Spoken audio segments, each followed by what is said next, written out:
Kenny Sansom names 7 footballers who are absolute garbage, and one of them is himself. This is not just another bitter ex-player complaining about the modern game.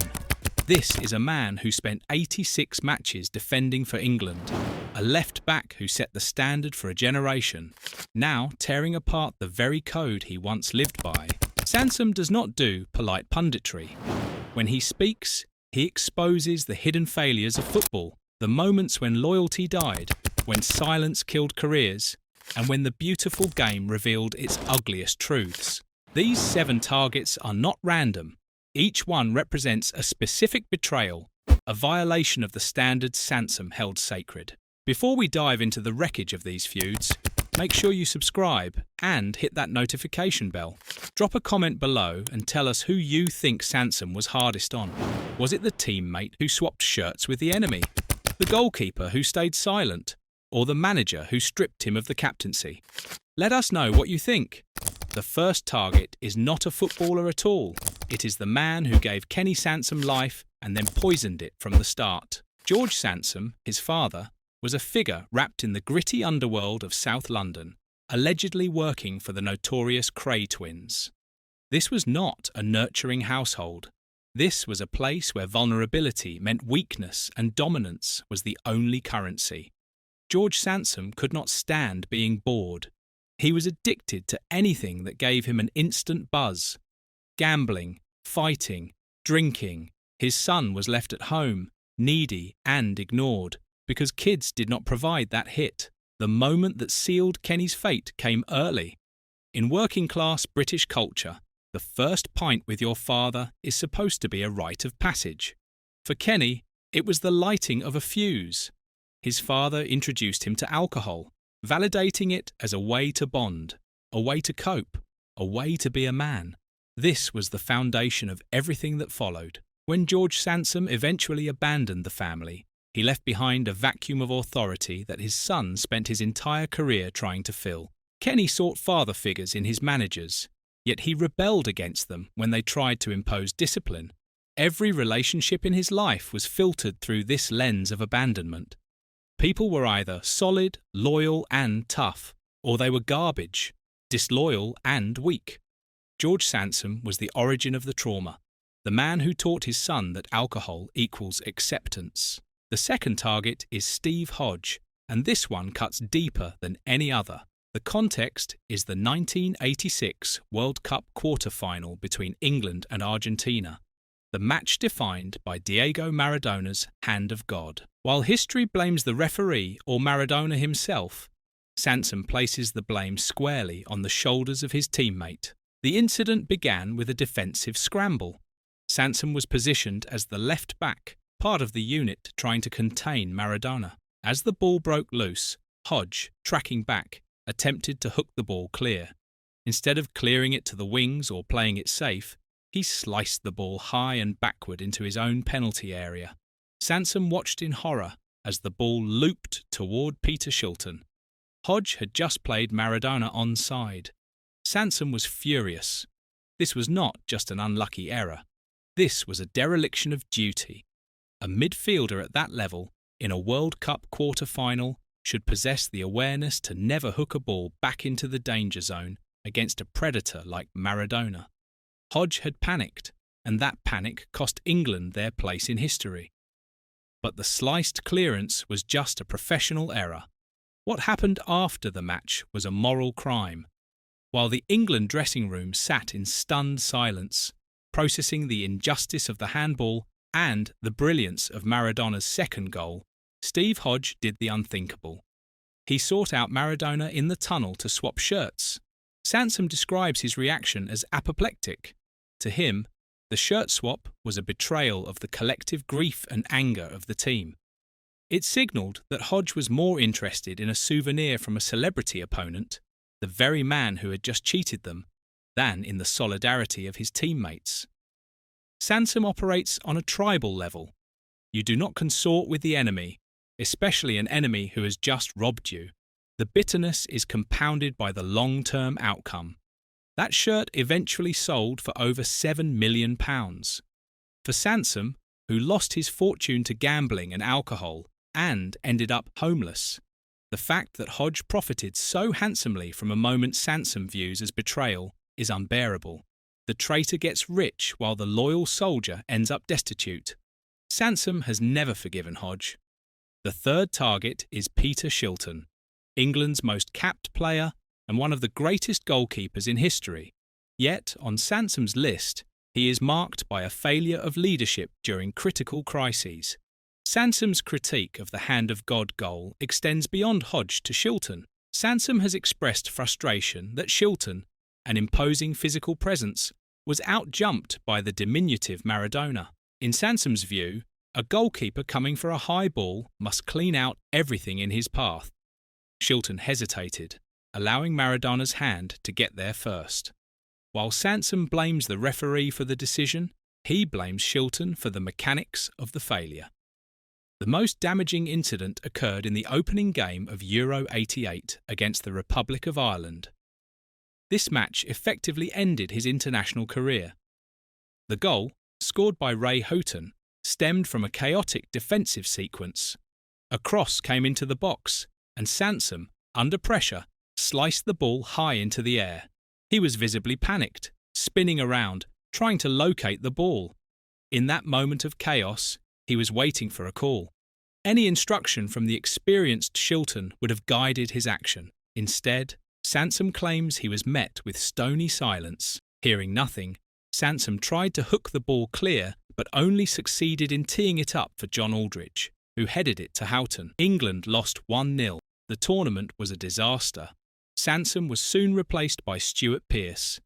He associates Shilton not with the records or the saves, but with that moment of silence that left him exposed and humiliated. In Sansom's code, silence is a form of abandonment. The fourth target is George Graham, the manager who stripped Sansom of the captaincy and pushed him out of Arsenal. If George Sansom was the absent father, George Graham was the strict stepfather who ultimately evicted Kenny from his home. Sansom was the undisputed king of Highbury for much of the 1980s, captain of the club, a fixture in the England team, and the social leader of the squad. He represented the old Arsenal, talented and successful, but culturally loose and heavily reliant on the pub. George Graham's arrival marked a seismic shift. Graham was a disciplinarian who sought to professionalise the club and eradicate the drinking culture that Sansom facilitated. While Graham tolerated Tony Adams's drinking for a time, he viewed Sansom as the ringleader of the old guard who was too set in his ways to change. The defining conflict occurred in 1988 when Graham made the ruthless decision to strip Sansom of the captaincy and hand it to a 21-year-old Tony Adams. This was not merely a change in personnel, it was a public humiliation. Sansom was still England's first choice left back. To be demoted in favour of a player 6 years his junior, a player who was also his drinking partner, felt like a personal betrayal. Graham wanted a lieutenant who owed his loyalty entirely to the manager. Sansom was too independent. Sansom felt pushed out. The ruthlessness of Graham, phasing out a club legend for the younger Nigel Winterburn, left Sansom bitter. Sansom's resentment toward Graham did not fade with time. In later years, he would make sardonic references to Graham's disgrace, the bung scandal that cost Graham his job in 1995. For Sansom to weaponise this against his former manager highlights the lack of forgiveness. In his eyes, Graham presented himself as the moral arbiter of Arsenal, yet he was ultimately brought down by greed and corruption. The fifth target is Glenn Roeder, and Sansom dedicates an entire chapter of his autobiography to this feud, explicitly titled Glenn Roeder, A Strange Defeatist Attitude. This is perhaps the most specific and biting of his professional attacks on a peer's mentality.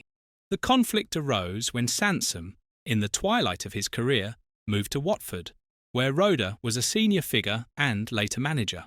To understand why Sansom labels Roeder as strange, you must contrast their backgrounds. Sansom was a product of the Arsenal winning machine.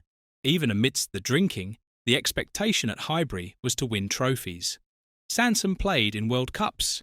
He expected elite standards and supreme confidence. Roeder's career was defined more by survival and steady professionalism.